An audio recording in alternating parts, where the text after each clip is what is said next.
Well, welcome back. And now we have the last of our sessions on the WAFX program. As you may have heard in earlier introductions, that WAFX is our program where we look at the futures and we look at how architects might be able to think constructively about dealing with some of the really critical issues that humanity faces. And this particular session is about identity and psychology, which, although one might be about a collective experience and the other very much to do with the individual, we're going to try and probe how they could be linked and how that might relate to architecture.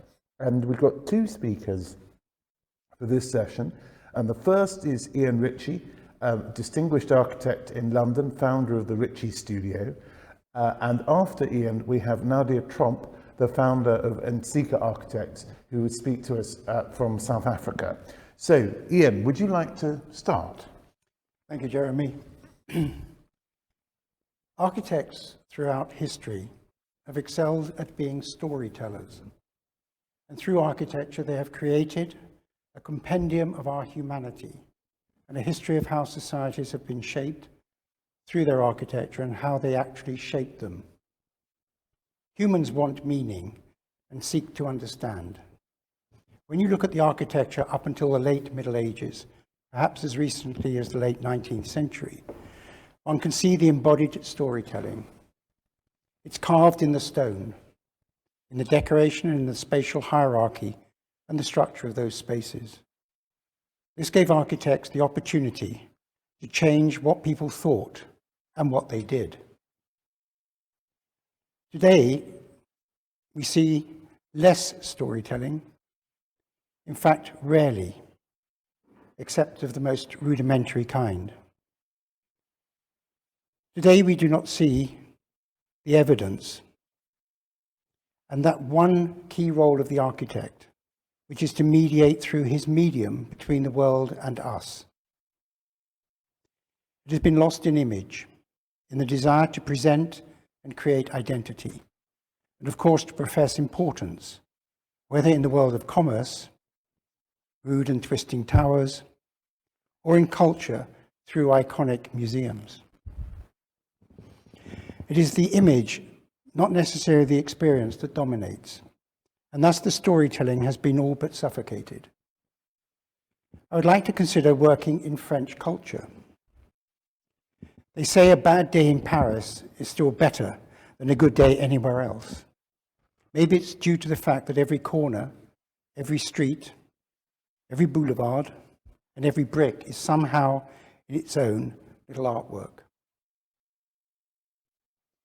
A simple walk down the sidewalk will provide lessons in history, beauty, and the point of life. That was from Thomas Jefferson. Consider just two new engineering creations of the 19th century that reveal the fickle nature of social aesthetic acceptance over time. One of no use, the other a true symbol of progress.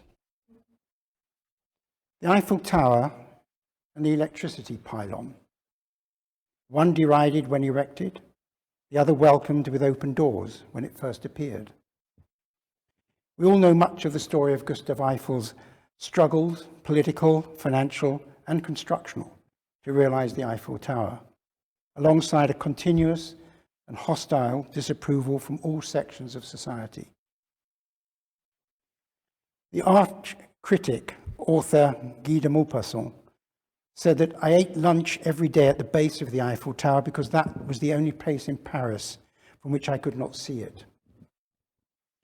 Today, it is so loved and a symbol of the capital, if not of France itself, that it is the first structure to be protected when there is a threat of terrorism.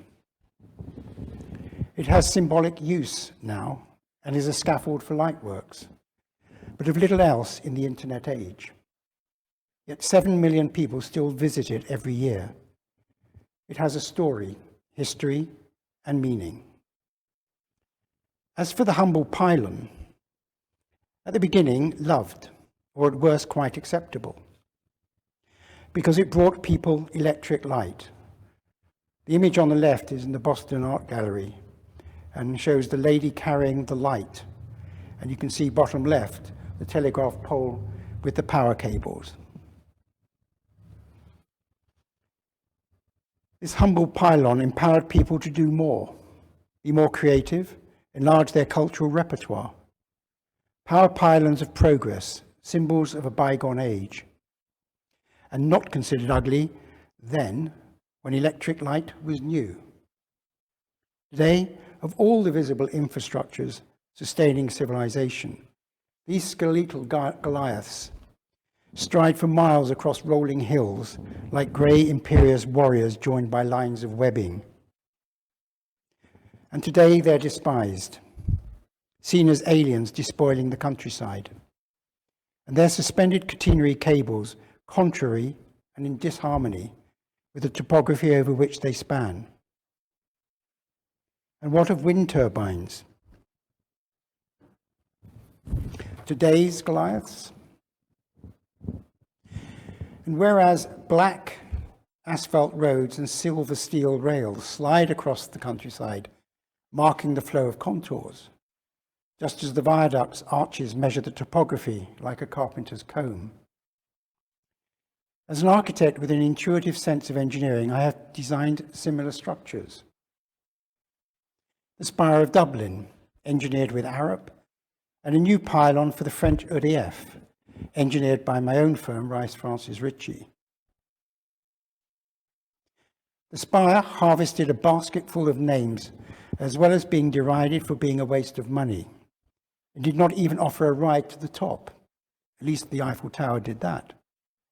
The Dublin begrudgers started with "What's the point?" and continued with "The Rod to God," "Stiletto in the Ghetto," "Pin in the Bin," and many more. My take was, in Irish, "Light in the Shoit," or "Celestial Acupuncture," or an underground cathedral. It took 3 years from winning the competition to come out smiling from the court case, brought against its erection by 2 competitors. One a poet and the other a painter, whose brother was a well-known author. Reminds one of Guy de Maupassant. It did have a purpose, though, to identify the centre of Dublin, which is the very spot of the Irish insurrection against the English, and the eventual creation identity of Ireland, the centenary of which will be celebrated next year. The other project, replicating the pylons, are these 400,000 kilovolt motorways across Europe, which we won in a competition for an aesthetic pylon in 1994. The reason? The French had contracted with Spain to deliver a certain level of electricity to that country, and the route chosen went through a Pyrenees valley near the border, in which lived an English family, and they managed to build up considerable support to objecting to the line.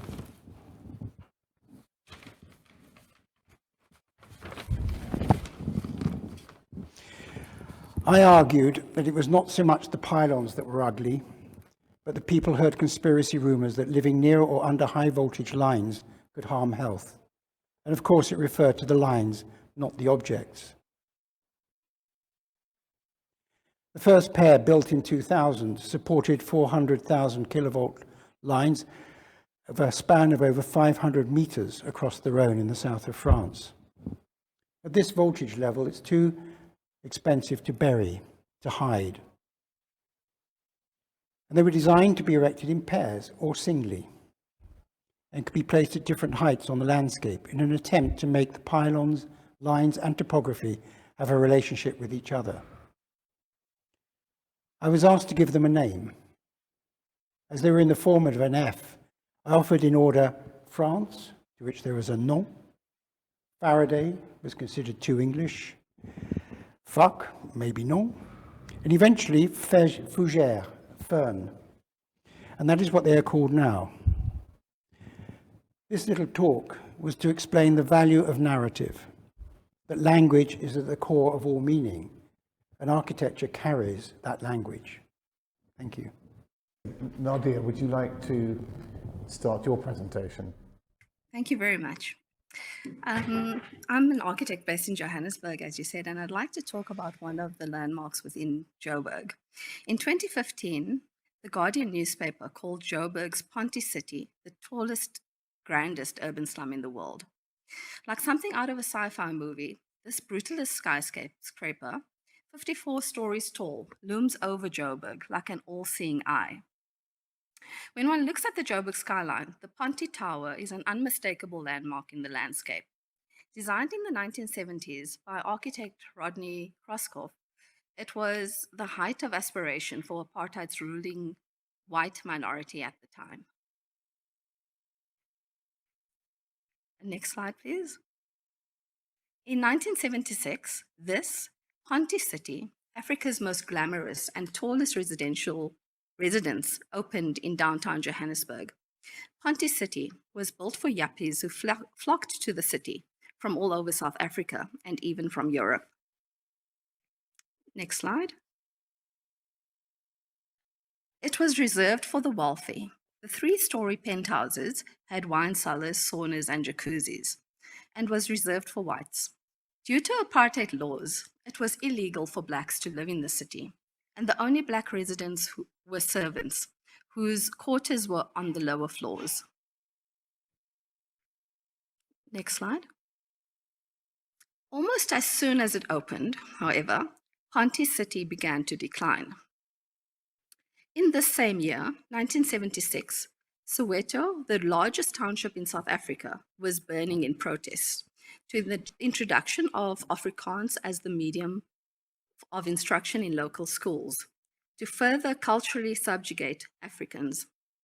Many school children were killed during the protest, and the series of events that ensued is known as the Soweto Uprising. This photo, taken by Sam Nzima, of Hector Peterson's lifeless body being carried down a Soweto street while his sister runs along, made international headlines and forced the world to sit up and take notice of the social oppression and gross human rights violations happening in South Africa. Joburg CBD started to change.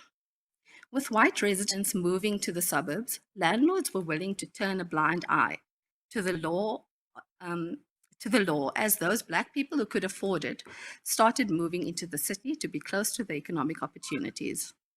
Landlords seized the opportunity to hike rentals, often leading to massive overcrowding of rooms as people migrated to the city. As the fall of apartheid transformed the city, so too did the image and residents and perceptions of Ponty change, now symbolizing the violence and decay of the inner city. Without care from management, inner city buildings decayed briskly. Drugs, gangsterism, and prostitution was rife. Next slide. The hollowed out center of the building started piling up with rubbish. Some say it was stacked 5 stories high, a protest to the city officials as services were halted to Ponty and so many other surrounding buildings. Urban legend is that when the building was sold and the rubbish removed, they found an array of things from broken taps to dead bodies in the pile. The core was said to be the perfect place to commit suicide, with all its flats facing onto this gaping center. Next. It's no wonder that in recent years, Ponty has become the backdrop for numerous post-apocalyptic movies. Genevieve Hofmeyer, owner of production company Moonlight Films, said, "The look and character of Ponty personifies urban grit. Its character has morphed over time, and it fits perfectly into post-apocalyptic world. This is what immediately attracted the director of Resident Evil, the final chapter, Paul W.S. Anderson, to this location. This gritty, rundown, sometimes eerie location, entangled in urban lore and reality, has created an identity and fascination that has taken on a life of its own." Next. Ponty, like Joburg City, has proven to be resilient. In the mid-2000s, with the owners cleaning up the building, getting rid of unsavory elements, and the city pumping millions into improving this district, Ponty has once again Ponte is once again on its way up. Civic intervention has brought new visitors to the building through walking tours. Finally, the stories of the real people who live in the building are given voice and agency. Community centers were set up as a safe haven for the kids in the building and the surrounding areas. The building, once the epitome of crime and decay, fueled by the horror stories and myth, is changing its face and has become a landmark that one can now visit and not only admire from afar. Next. Buildings that were designed by architects in the apartheid period endorsed discrimination based on class, race, and gender. Apartheid was the official policy of racial segregation formerly practiced in the Republic of South Africa, involving political, legal, and economic discrimination against non-whites. Discrimination was made apparent in buildings by having separate entrances, for example, and staircases for different people. The quality and amount of space given to people was also a clear indication of racism, with white males receiving the largest and most considered spaces. The Black female was the most marginalized, even though they were often the largest industrial workforce in factories at the time. Spatial planning intentionally divided our cities, separating people and communities with large physical barriers. On paper, this separation is still evident, like scars in our landscape. But the question may be, how is this experienced on a day-to-day basis in South Africa, if at all? I would like to argue that this racialized planning is still apparent in our cities today and still affects the majority of our citizens, the poorest of the poor, that were moved to the outskirts of the cities away from economic opportunity and without sufficient public spaces and facilities within the isolated communities they found themselves. This divide will take major changes in policy and future spatial planning to overcome. But as we work as architects towards a more equitable, integrated city, here is one project which I think is starting to do some of the right things to bring about this change. Next. When we were appointed to design the Transformation and Development Center for Westbury, we immediately recognized that this building needed to be more for this community. We started a process of engagement with the intended end users, the local community. Though hostile at first and always suspicious of government, it quickly became clear that the needs of this community was not super complex. They wanted a safe space for kids. The existing schoolhouse on the site, which is the gray building you see in the middle between the blue and the yellow building, this had great social importance to the memory of this community, as many people had attended that school. They noted the inconvenience of that school, which was currently used as an ECD, an Early Childhood Development Center. The inconvenience of going into a fence, walking all the way along the site to the ECD, dropping off the child, having to walk all the way back to the same entrance, and then go all the way back to the front of that building where taxis pick up people. So it was really hadn't considered the community in the current or previous use of the space. They wanted a safe place for their elderly, and they wanted a place to call their own, a building that they could be proud of. Next. With the client's needs defined, we set out to start thinking about how we could capture the practical requirements as well as the aspirational requirements of this community. It was agreed that with the community that we would keep the old schoolhouse, this becoming the focal point on which the rest of the design would hinge. The public linear park is created along the northern length of the site. This multi-use space allows for a variety of sporting activities, shaded seating areas, and public gatherings. It also becomes the link for the community, where the space is no longer set behind a fence, but rather becomes a thoroughfare where people can walk from one side of the site across the entire length to the other side for a more convenient way to take their public transport. Next. The ECD sits on the very busy corner, and it pushes to the very edges of the busy site, creating internally a safe, bright courtyard. Next. The charred timber facade with concrete base is robust and hardy. Next. The 9-meter high green wall was planted by the community through a program called the Green Screen Program, where the community members who wanted to participate were given a 1 square meter pallet garden to plant with indigenous succulents and for them to tend to and grow at home. This was then transplanted onto the building close to the end of the project. This, together with the ongoing community engagement throughout the design, planning and construction of the project, further strengthened the community's sense of ownership of the building. The sports hall occupies the ground floor. The horizontal fins provide shading. Again, indigenous creepers climb up the northern and western facades, providing shade to our hot summers and losing its leaves to let the beautiful winter light deep into the narrow floor plate in winter. A greenhouse on the 3rd floor is used for teaching and growing in the food security program run by the Department of Social Development. The building allows for multi and changing uses. It creates a landmark in the urban landscape along a public critical city route. It has started to change the perceptions of how outsiders view this community, as well as how the community perceives itself. Thank you.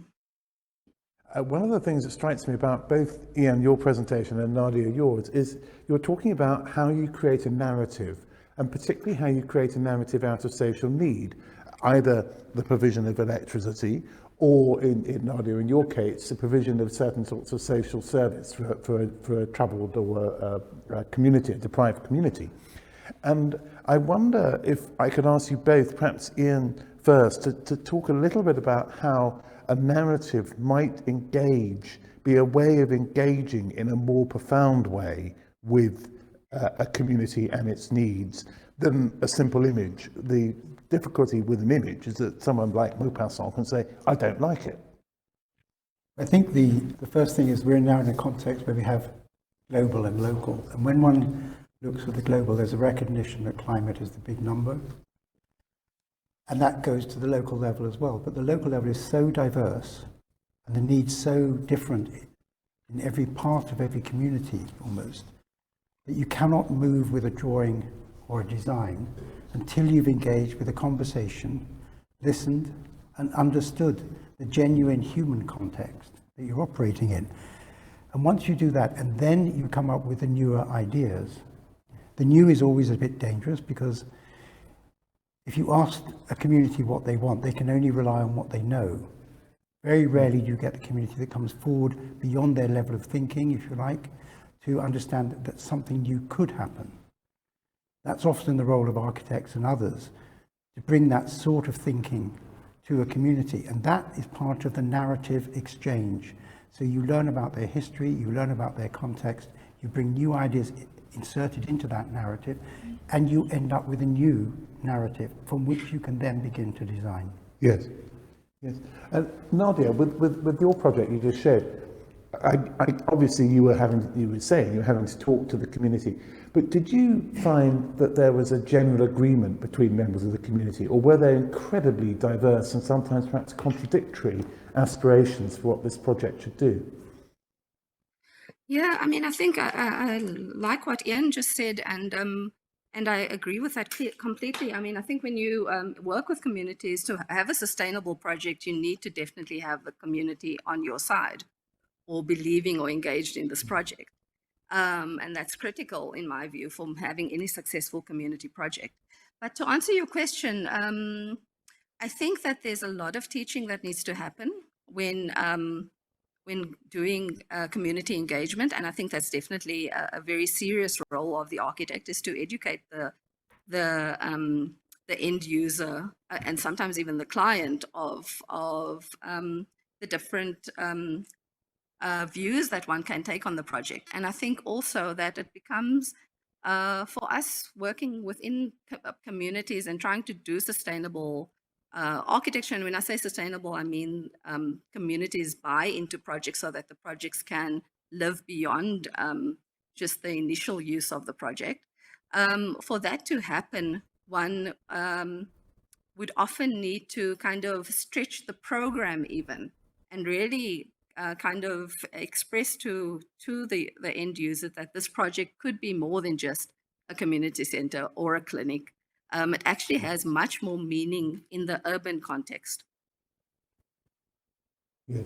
And Ian, turning to you and turning to your spire in Dublin, the stiletto in the ghetto is a rather rude phrase about it. With that, the narrative, I guess, was already fairly set, because within Irish culture there is a great sense of the importance of the 1916 Easter Uprising and the declaration of Irish independence, which was then put down, only to be achieved within a relatively short space of time.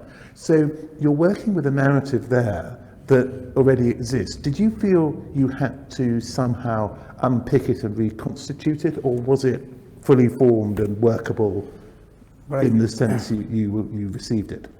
I think the gravitas of the site and that history was very real. But in a way it was coloured by the fact that the Irish Independent Army, the IRA, attempted to blow up Nelson, which is a symbol of, if you like, you could say slavery, power, empire, not dissimilar to South Africa and in a way apartheid. That blowing up of an individual was so symbolic, but the IRA actually failed. But then the national government then brought in the official army, who managed to blow up the entire O'Connell Street, which is why it became a ghetto. So in a sense, one was putting back something which was, to me, a both memory, almost epitaph, but something that was optimistic about the future. And could you then align that with, if you like, the narrative of religion of Ireland, the British Empire in Ireland, the kind of atrocities that were going on at the time when we were doing it, into something that had a meaning. And the meaning for us was, this is the centre of Dublin. It had lost its identity because it had been blown apart, right next to the GPO Tower, and you didn't know where the centre of Dublin was in its narrative, in its history. So all of the empire's, if you like, statuary had been dismantled in Dublin, except I think the Phoenix Tower, Wellington. So this was a way of coming back and saying, now this is Ireland, this is optimism, which is why I called it celestial acupuncture. It was a sort of a healing statement. Yeah. And if I remember, it was very much the period when, you know, after several hundred years, but intensely, maybe 30 or 40 years of really bad conflict within Ireland and within the rest of the British Isles, it was beginning politically to be resolved while you were working on that project. Yeah, and there was this sort of Celtic tiger, as it was known. There was a sort of an economic boom. But I think fundamentally, both the pylons and the Spire of Dublin that I showed were statements by, let's call it authority, upon a national community, in one case the Spire, and on a local community in a valley in the Pyrenees, but both emanating from the state. And so it was quite an interesting challenge on both counts of how you resolve the local issue, both of Dublin and of a family in the valleys. And it was not evident in either case at the beginning. And that, in a sense, is the process of design, is finding a way to resolve it. And I'm also struck, Ian, by what you were saying about Dublin and the parallels, Nadia, with what you were talking about with Ponty City in Johannesburg, which was also although it wasn't consciously destroyed, it certainly became a derelict building as a result of certain sorts of government policy and the way they were being unwound and rewound. And I wondered, in a sense, Johannesburg was showing, perhaps on an even bigger scale than Dublin, what happens when you have a distortion of an inequitable government policy, and the way that can distort. You know, Dublin is a magnificent city in its architecture in many ways, and yet that was being lost, not because of what the government policy was at the time, but because of the legacy of a previous government policy. And I wonder if there's a parallel with that in Ponty City and maybe other places in Johannesburg. Yeah, absolutely. I mean, I think that you know, the remnants of those policies, those past policies, still play out today in our everyday lives. I mean, we just a few months ago, in the news, there was all the looting that was happening in South Africa, and often people will look at that and think, why would this happen? But the reason, one of the reasons why it happens is because people are just unhappy with policies, with government policies. And so when that does happen, it's a protest. It's a protest to government and anything that symbolizes government. So public projects, public infrastructure, etc., is the first thing that would be destroyed in these kind of events. And one can't turn a blind eye to it. One has to realize that the kind of policies that were put in place so many years ago was not only racial, but it also caused economic inequities. And those economic inequities are linked to our spatial, the way the spatial environments that we live in. So I think it's a hugely complex problem, and one that will definitely take many, many years to overcome.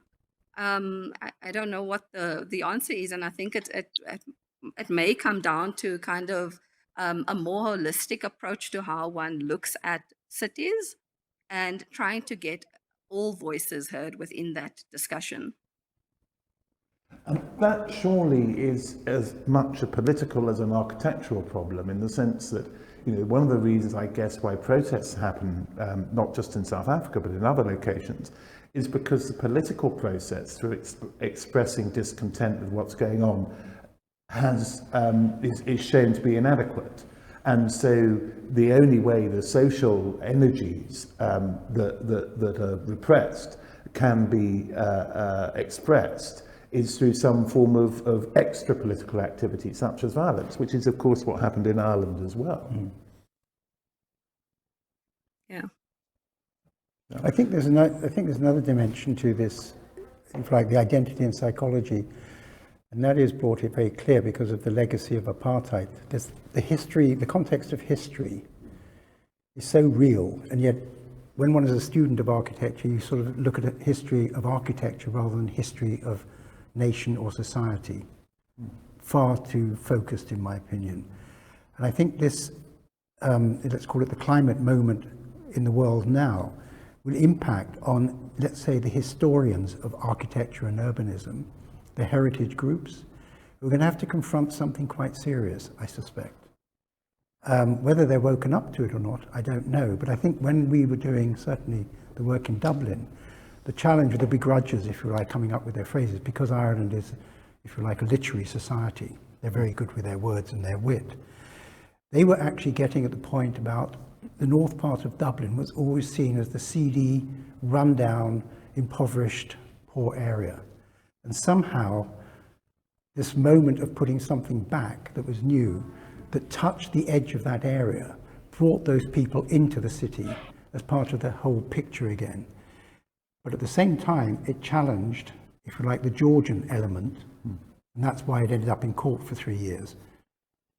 I think that's a very interesting point, because speaking as someone who practices architectural history up to a point, it is a very difficult challenge. How do you take something which you perceive to have great historical value, or great historical importance, not necessarily value in the sense that one agrees with the circumstances of its production, but it becomes an important part of understanding how we've got to where we are. Can you then say, well, frankly, it isn't working because we've got other priorities, which might be to do with climate, they might be to do with other forms of achieving social justice. So I think that's a really significant point. But it also gives rise, I'm afraid, to a slightly gloomy thought, which is this, which is that it seems, both from the history of Ireland and to some extent from the more recent history of South Africa, that it's easier to define the psychological condition of a community in very negative terms, to do with repression, to do with the denial of opportunity, which seems to me to be, in many ways, the most pernicious legacy of apartheid. It said that your the opportunities for your life are circumscribed by what in the end are quite arbitrary distinctions of so-called race. And that actually what that did, the legacy that that imposed on expectations, even when you remove those legal boundaries, is very great and very difficult to overcome. And so I think what architecture can do, it seems to me, and maybe I could ask you both for a very brief closing comment on this, is, and this, Ian, perhaps challenges your notion of the image, but architecture can crystallize and somehow symbolize a sense of the future which might release us from the prison of the past. I think that's true, but my own experience and what I've gained from doing various, let's call them monuments, in France and elsewhere, is that the new is so difficult to get across. If you take the pyramids of the Louvre, when we worked on the engineering of those, there was a year and a half of real opposition in France. It was a kind of basically left and right split right down the middle. Until we built a full-scale mock-up, nobody could visualize it. The opportunity to build full-scale mock-ups of things that can be an architecture, if you like, saving grace and a way of healing a community or a situation, is extremely rare. So you're confronted with dealing with the new. People want an answer. They're not sure about the new, and they're not happy with the past. So you have a challenge. Yeah. So I just want to bring Nadia in, if I may ask for a very brief comment. Do you find a receptivity towards the new, particularly in the community centre you were showing, or is there a certain sort of reluctance to engage with the unknown? No, in my experience, I think people are very excited to see something different, because it's very symbolic, almost kind of protest to the past. So something new is always accepted. And people, really start to buy into the idea if they feel that you have their interests at heart. And I think this really talks to the idea of a kind of radical openness to practice, where the context of architecture is not only the physical surroundings of the buildings, but it must include the broader references like social freedom, context of race, context of ideology, for example. And I think that kind of approach, I've found that many clients that we've worked on, we've been very successful in introducing new ideas, and that those get accepted, even with governmental departments that are usually quite, reserved. Reticent. Yeah. Well, that's a wonderful optimistic note to finish the session on. Thank you very much to our two speakers, Ian Ritchie and Nadia Tromp. And I think what we've seen is that architects working in very different contexts actually find a level of compatibility in the sort of way you face these challenges. So thank you very much. Thank you. Thank you.